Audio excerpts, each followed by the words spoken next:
ঢাকা বিশ্ববিদ্যালয় নিয়ে আজকের এই ব্লগ। ভালো আছেন মামা? আসসালামু আলাইকুম প্রিয় দর্শক, কেমন আছেন সবাই? আশা করছি ভালো আছেন। আলহামদুলিল্লাহ, আমিও ভালো আছি। দীর্ঘদিন পরে নতুন আরেকটি ব্লগ নিয়ে আপনাদের সামনে হাজির হলাম। আজকের ব্লগটি একটু স্পেশাল হতে চলেছে, কারণ আজকে আমি ব্লগ তৈরি করছি ইতিহাস, ঐতিহ্য ও গৌরবের ঢাকা বিশ্ববিদ্যালয়কে নিয়ে। আশা করছি এই ব্লগটি আপনাদের অনেক বেশি ভালো লাগবে। শেষ পর্যন্ত সাথেই থাকুন, আমি যতটুকু পারি আপনাদেরকে দেখানোর চেষ্টা করবো ইনশাআল্লাহ। প্রিয় দর্শক, এখন আমি যাচ্ছি কক্সবাজারের কৃতি সন্তান আমার প্রিয় ছোট ভাই সাইফুল্লাহর কাছে। সাইফুল্লাহ ঢাকা বিশ্ববিদ্যালয়ে আরবি বিভাগে অধ্যয়নরত রয়েছে। তো তার সাথে দেখা করে ইনশাআল্লাহ আমরা একসাথে আপনাদেরকে ঢাকা বিশ্ববিদ্যালয়ে দেখানোর চেষ্টা করব। আমাদের সাথেই থাকুন, ধন্যবাদ। আসসালামু আলাইকুম। সাইফুল্লাহ, কেমন আছো ভাই? আছি আলহামদুলিল্লাহ, ভালো আছেন? আলহামদুলিল্লাহ, আল্লাহ ভালো রাখছে ভাই। কি অবস্থা তোমার? আপনি আসছেন আমাদের দাওয়াত অংশ, আলহামদুলিল্লাহ মাশাআল্লাহ। এই হচ্ছে আমাদের ডিপার্টমেন্ট আরবি। তোমাদের এটা না? আচ্ছা, মাশাআল্লাহ। আমাদের কিসমুল লাগাল আরবিয়া আছে।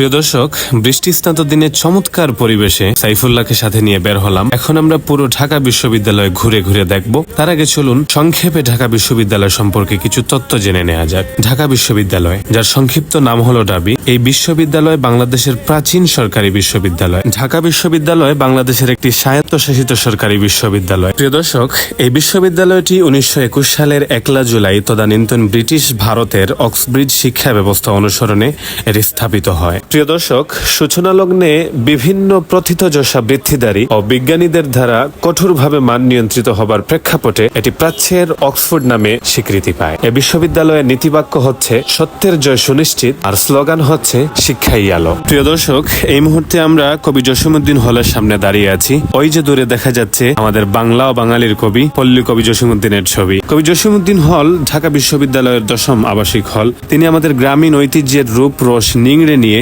নির্মাণ করেছেন তার কাব্যসৌধ। সেদিক থেকে তিনি আমাদের মানস কবিও বটে। প্রিয় দর্শক, এই মুহূর্তে আমরা দাঁড়িয়ে আছি মুক্তিযোদ্ধা জিয়াউর রহমান হলের সামনে। জিয়াউর রহমান হল দেখে এখন আমরা এসেছি বঙ্গবন্ধু শেখ মুজিবুর রহমান হলের সামনে। এখন আমরা জোহরের নামাজ আদায় করব। জোহরের নামাজ আদায় করে আমরা দুপুরের খাবার খাবো। দেন তারপর আবারও আমরা ঢাকা বিশ্ববিদ্যালয়ের অন্যান্য জায়গাগুলো আপনাদেরকে দেখানোর চেষ্টা করব। আমাদের সাথেই থাকুন, ধন্যবাদ সবাইকে।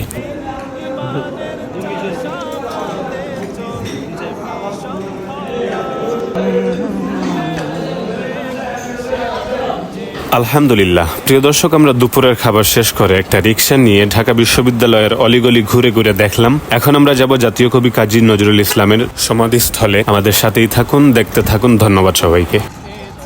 প্রিয় দর্শক, এই মুহূর্তে আমরা ঢাকা বিশ্ববিদ্যালয়ের কেন্দ্রীয় জামে মসজিদের ভেতরে আছি। তো ঢোকার পরে একটা জিনিস লক্ষ্য করলাম যে প্রাচ্যের অক্সফোর্ড খ্যাত ঢাকা বিশ্ববিদ্যালয় প্রতিষ্ঠার পর থেকে প্রয়োজনের তাগিদে বিভিন্ন ধরনের অবকাঠামোগত উন্নয়ন হলো, কিন্তু দুঃখের বিষয় হলো পুরাতন এ মসজিদে প্রয়োজন অনুসারে খুব একটা সংস্কার কাজ পরিলক্ষিত হয়নি চোখে পড়ার মতো কোনো পরিবর্তন। তো আমি কর্তৃপক্ষের দৃষ্টি আকর্ষণ করছি, যদিও ছুটে মুখে বড় কথা, তারপরেও কেউ যদি আমার এই ভিডিওটি দেখে থাকেন, আপনাদের কাছে আকুল আবেদন যাতে করে এই মসজিদটি নতুন করে আবার সংস্কার কাজ হয়। মসজিদেরই পাশে আমার কবর দিও ভাই, মসজিদেরই পাশে আমার কবর দিও ভাই। প্রিয় দর্শক, আমরা জাতীয় কবি কাজী নজরুল ইসলামের কবর জিয়ারত শেষ করলাম। এখন আমরা এসেছি মুক্তিযোদ্ধা জিয়াউর রহমান হলের সামনে। এখানে বৈষম্য বিরোধী ছাত্র আন্দোলন চলছে, তো আমরা তাদের সাথে যোগ দিব। আমাদের সাথেই থাকুন, দেখতে থাকুন, ধন্যবাদ সবাইকে।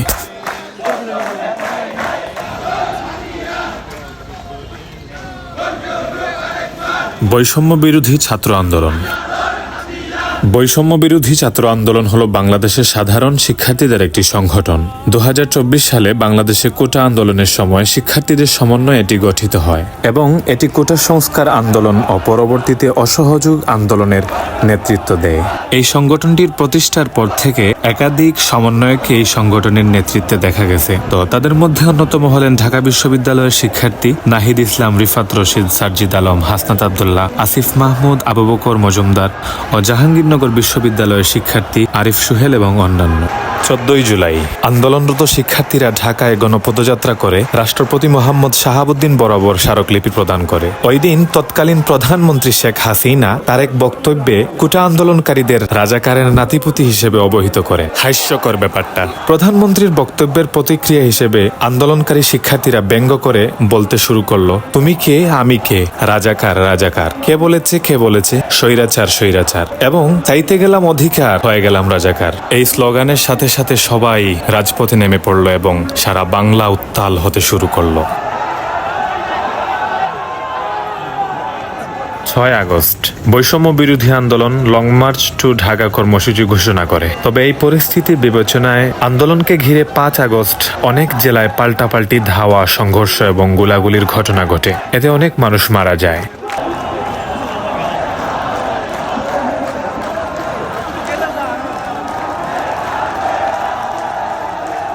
5 আগস্ট শেখ হাসিনা এক দফা দাবির প্রেক্ষিতে সম্মিলিত ছাত্র জনতার এক গণ অভ্যুত্থানে পদত্যাগ করেন এবং দেশ ত্যাগ করতে বাধ্য হন। তারই সাথে সাথে তার 15 বছরেরও বেশি সময়ের শাসনের অবসান ঘটে, আর আমরা পেলাম স্বৈরাচার মুক্ত একটা দেশ। প্রিয় দর্শক, পরিশেষে একটা কথা বলতে চাই, তারা ক্ষমতার লোভে অন্যায়ভাবে হাজার হাজার মানুষকে হত্যা করেছিল, দেশটাকে লুটেপুটে খেয়েছিল। প্রতিটা জায়গায়, প্রতিটা সেক্টরে তাদের ভয়ে কেউ মুখ ফুটে কিছু বলতে পারতো না। আর যারা বলে ফেলতো তাদের জন্য জেল, জুলুম আর আয়না ঘরে থেকে ধুকে ধুকে মরতে হতো। দেশের মানুষ মাজলুম হয়ে গিয়েছিল, আর আল্লাহ পাক রাব্বুল আলামিন মাজলুমের দোয়া কখনো ফিরিয়ে দেন না। এজন্য জুলুম করে কেউ কখনো সফল বা চিরস্থায়ী হতে পারেনি। তার দৃষ্টান্ত প্রমাণ নমরুদ আর ফেরাউন। ক্ষমতার বাহাদুরি রবে না তো চিরকাল, সময়ের সাথে সব হয় রে বিলীন। ক্ষুদ্র মশার কাছে নমরুদ অসহায়, নীল নদে অসহায় ছিল ফেরাউন। একদিন অসহায় হবে এই জালিমেরা, ক্ষমতার লোভে পড়ে করে যারা খুন। বড্ড বেশি মনে পড়ছে আবু সাইদ, মুগ্ধের মতো হাজারো ভাই বোন যারা দেশের জন্য নিজেকে উৎসর্গ করে দিয়ে গেছেন। আমরা আপনাদেরকে পরম শ্রদ্ধার সাথে স্মরণ করছি। আপনারা আছেন, আপনারা থাকবেন প্রতিটি বাঙালির অন্তরে অন্তরে। আল্লাহ পাক রাব্বুল আলামিন আপনাদেরকে শহীদি মর্যাদা দান করুন, আমিন। প্রিয় দর্শক, এখন আমরা ঐতিহাসিক ভবন ঢাকা বিশ্ববিদ্যালয়ের বিজ্ঞানের শ্রেণীকক্ষ ও পরীক্ষার হল কার্জন হলের দিকে যাচ্ছি। কার্জন হল বাংলাদেশের রাজধানী ঢাকাতে অবস্থিত একটি ঐতিহাসিক ভবন। এটি নির্মাণ করা হয় ঢাকা কলেজের ব্যবহারের জন্য। বর্তমানে এটি ঢাকা বিশ্ববিদ্যালয়ের বিজ্ঞান ও জীববিজ্ঞান অনুষদের কিছু শ্রেণীকক্ষ ও পরীক্ষার হল হিসেবে ব্যবহৃত হচ্ছে। আল্লাহ তোমার পথে চলার তৌফিক দাও আমায়, আল্লাহ তোমার পথে চলার তৌফিক দাও আমায়। নামে মানবুকে রেখেছি তার হক করি না দায়, নামে মানবুকে রেখেছি তার হক করি না দায়। আল্লাহ আল্লাহ। আসসালামু আলাইকুম রহমতুল্লাহ। প্রিয় দর্শক, আমরা এই মুহূর্তে ঢাকা বিশ্ববিদ্যালয়ের কার্জন হলে আছি। একটু ঘুরে ঘুরে দেখতেছি, অনেক ভালো লাগতেছে। তো অনেক অনেক ধন্যবাদ জানাই আমার প্রিয় ভাই সাইফুল্লাহকে, সে আমাকে ঘুরিয়ে ঘুরিয়ে দেখাচ্ছে। জাযাকাল্লাহ তাকে, অনেক বেশি ভালো লাগতেছে। দুনিয়াদারির বুঝ খেয়াল রাখছে আমায় ঘিরে, নেক কুড়ানোর সুযোগ ফেলে রইছি পাপের ভিড়ে।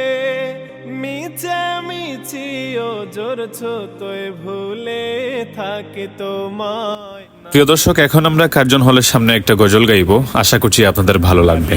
সমাধান চাও যদি জীবনে মরণে, ফিরে যাও খুঁজে নাও চোখ রাখো কোরআনে। তবেই পাবে সুখ শান্তির ঠিকানা, তবেই পাবে সুখ শান্তির ঠিকানা। যদি মেনে নাও তুমি মনে প্রাণে সমাধান, সমাধান চাও যদি জীবনে মরণে, ফিরে যাও খুঁজে নাও চোখ রাখো কোরআনে। মাশাআল্লাহ, জাযাকাল্লাহ খাইরান। আমরা কার্জন হলের সামনে একটা গজল গাইলাম, সমাধান চাও যদি জীবনে মরণে, ফিরে যাও খুঁজে নাও চোখ রাখো কোরআনে। আমাদেরকে সমাধান পেতে হলে অবশ্যই কোরআন পড়তে হবে, কোরআন দেখতে হবে, কোরআনের পথে চলতে হবে। সবাইকে আবারও ধন্যবাদ। প্রিয় দর্শক, আজকের মতো ব্লগ এখানেই শেষ করছি। ব্লগটি আপনাদের কেমন লেগেছে অবশ্যই জানাবেন। ইনশাআল্লাহ নেক্সট ব্লগে আবারও দেখা হবে। সবাই ভালো থাকবেন, সুস্থ থাকবেন। আসসালামু আলাইকুম ওয়া রাহমাতুল্লাহ। আল্লাহ